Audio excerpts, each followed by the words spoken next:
Bitmap images in Flash Professional can be used as they are, or actually converted into vectors. In this lesson, we examine the benefits and pitfalls involved in this process. So here we have a basic Flash stage with a bitmap object within it. So we can see the bitmap image here. And if we go to Control, Test Movie, Test, we can see that it looks fine right here. But if we were to zoom in on this image, of course it becomes apparent that this is a bitmap and we have all sorts of artifacting and pixelization and things like that going on. So Flash Professional has this mechanism to trace a bitmap image. When we trace a bitmap, we're actually converting it to vector objects. And we have full control over how this happens. So to do this, we need to use the selection tool, select our bitmap object, and go up to the Modify menu. From here, we're going to choose Bitmap, and we're going to Trace Bitmap. This brings up the Trace Bitmap dialog.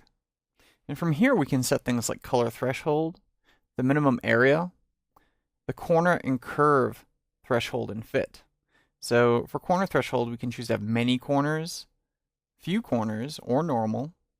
And for curves, you can see we have a wide array of different choices here, from fitting to specific pixels, all the way to doing things very smoothly. So let's have a look and see what this default setting will do to our bitmap image.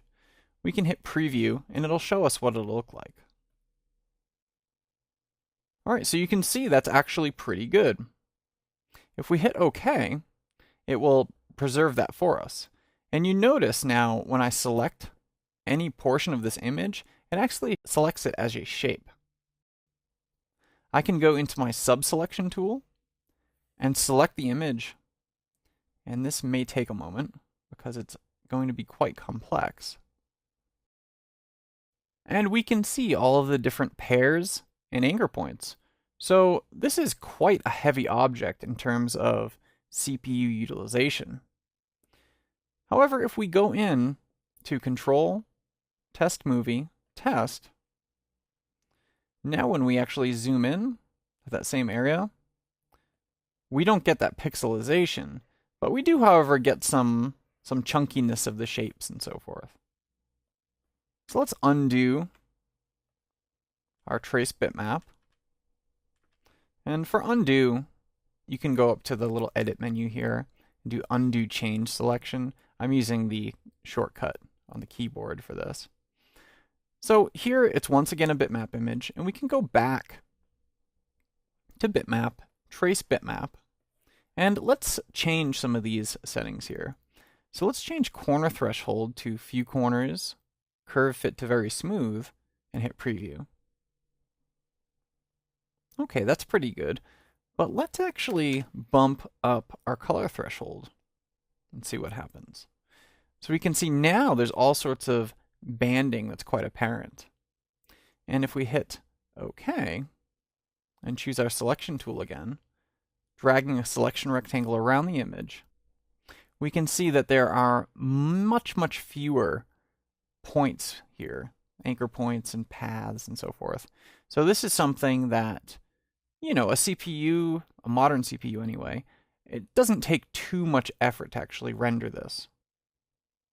There are some other interesting things that we can do with a trace bitmap, such as selecting portions of the image and pulling them off. So like that, and then I could change the stage background color to make some interesting effects. So really there's quite a bit to play around with in terms of trace bitmap. So I encourage you to import an image, whether it's a photograph like this or something a little simpler, and actually play around with some of those settings to find out which works best for your specific goals.